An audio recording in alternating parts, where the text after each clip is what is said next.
খুলনার অপরাধ জগতের মূর্তিমান আতঙ্কের নাম শিমুল ভূঁইয়া ওরফে আমানুল্লাহ। হত্যা, মাদক, চোরাচালান সহ ভয়াবহ সব অপরাধে এসেছে শিমুল ভূঁইয়ার নাম। সবশেষ জড়িয়েছেন এমপি আনার হত্যাকাণ্ডে। বিস্তারিত জাহিদ হোসেনের প্রতিবেদনে।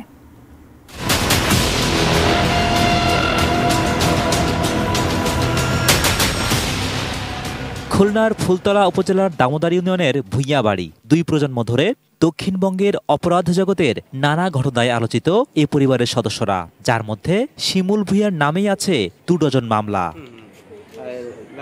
1998 সালে দামোদর ইউনিয়নের চেয়ারম্যান আবুল কাশেম সর্দারকে গুলি করে হত্যার মামলায় অভিযুক্ত হন শিমুল ভূঁইয়া। এ হত্যাকাণ্ডের মামলায় জেলে যান তিনি। অভিযোগ আছে, জেল থেকেই 2010 সালে তারই নির্দেশে খুন হন দামোদর ইউনিয়নের আরেক চেয়ারম্যান আবু সাইদ বাদল। এরপর 2017 সালে উপজেলা চেয়ারম্যান আলাউদ্দিন সর্দার মৃত্যু হত্যাকাণ্ডেও উঠে আসে শিমুল ভূঁইয়ার নাম ওরফে সৈয়দ আমানুল্লাহ। আমার পিতা, তারপর আছে ইমরান গাজী, ডুমুরিয়া একটা হত্যা মামলা ছিল ইমরান গাজী, সেই মামলা তার 42 বছর সাজা হয়। যে শিমুল ভূঁইয়া 2013 সালে জেল থেকে বেরোইছে, ওর ভাই শিপলু ভূঁইয়াও বেরোইছে।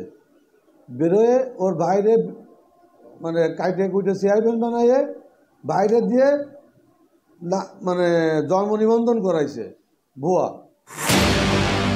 এলাকাবাসী বলছে, একাধিকবার জেলে গেছেন সৈয়দ আমানুল্লাহ, তবে প্রতিবার জেল থেকে বের হয়ে দ্বিগুণ গতিতে অপরাধে জড়িয়েছেন তিনি।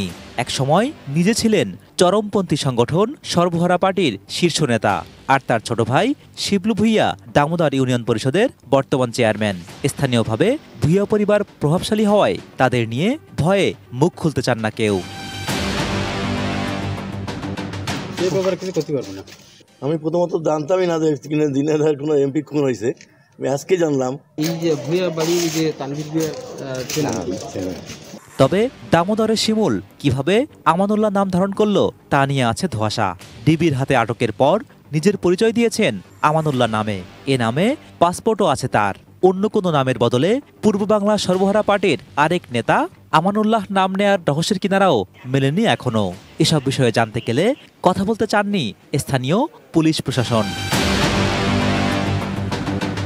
সবশেষ এমপি আনার হত্যাকাণ্ডে ডিবির হাতে গ্রেপ্তারের পর তার বাড়িতে ঝুলছে তালা। Zahid Hossain, ATN news, Dhaka.